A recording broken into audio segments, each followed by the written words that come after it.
Assalamualaikum warahmatullahi wabarakatuh. Rahayu Sagung Dumadi. Misteri pertalian darah Nyi Roro Kidul dan Presiden Soekarno. Presiden yang kerap dikenal dengan sebutan Putra Sang Fajar ini dianggap memiliki kesaktian luar biasa yang tidak semestinya dimiliki golongan manusia. Ada sebuah legenda yang beredar di kalangan masyarakat Kejawen yang menyebutkan jika Nyi Roro Kidul dan Presiden Soekarno adalah 2 dari 4 bersaudara keturunan Ki Ageng Pamanahan dan Nyai Sabinah, penguasa Mataram tempo dulu.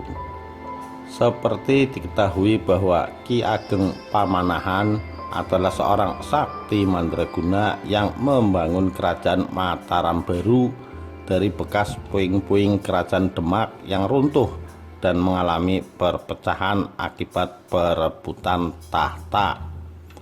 Karena kesaktiannya itu, Ki Ageng Pamanahan dikaruniai 4 orang anak hasil dari pernikahan gaibnya dengan penguasa lelembut tanah Jawa yang bersemayam di sosok istrinya, Nyai Sabinah.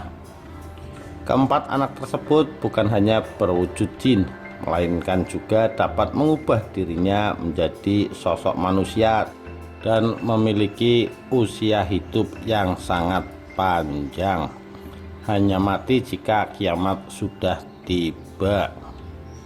Keempat anak Ki Ageng Pamanahan itu adalah Nyi Roro Kidul, Dewi Lanjar, Kartosuwiryo, dan yang paling bungsu Presiden Soekarno. Saat tumbuh besar, masing-masing anak Ki Ageng Pamanahan telah dibagi kekuasaannya atas tanah Jawa. Nyi Roro Kidul diberikan kekuasaan wilayah Laut Selatan, Dewi Lanjar bercokol di Laut Utara Jawa, Kartosuwiryo atau Raden Sutawijaya berkuasa di Mataram. Sedangkan yang paling bungsu diberikan kekuasaan atas daerah yang lebih luas di masa depan.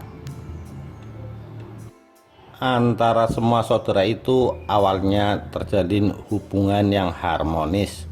Nyi Roro Kidul dan Presiden Soekarno bahkan dikenal selalu dekat dengan keturunan Raja-Raja Mataram untuk membimbing anak cucu Raden Sutawijaya agar memimpin dengan baik.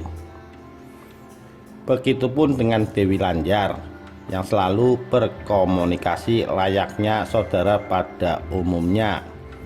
Saat Presiden Soekarno menjelma menjadi sosok manusia dan rencananya akan diberi sebuah wilayah kekuasaan yang lebih luas dari miliknya, Raden Sutawijaya yang sebelumnya sudah meninggalkan jasadnya turun kembali ke tanah Jawa dan mewujudkan diri sebagai Kartosuwiryo.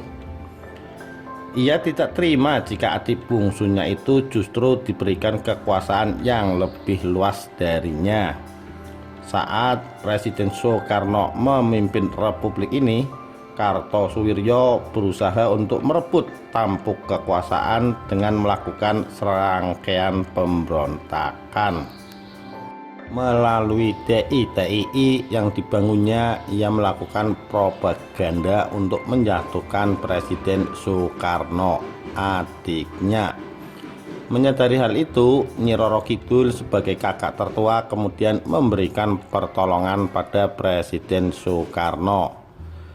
Diberikanlah satu mustika merah delima yang selama ini menjaga kekokohan kerajaan gaib pantai selatan kepada Presiden Soekarno, agar si adik bungsunya itu dapat menahan segala gempuran yang dilakukan oleh Kartosuwiryo.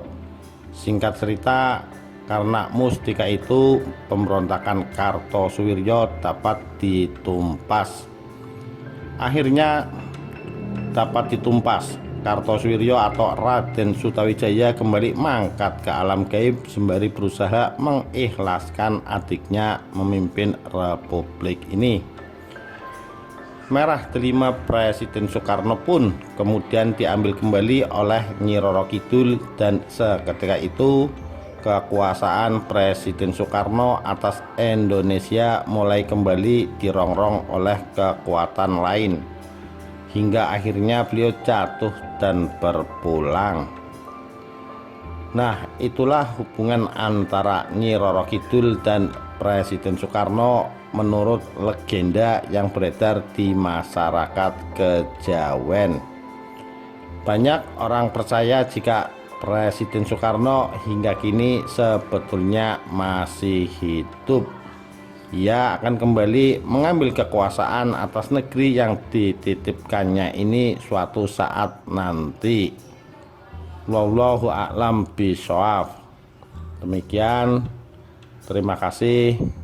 Wassalamualaikum warahmatullahi wabarakatuh. Rahayu, rahayu sagung dumadi.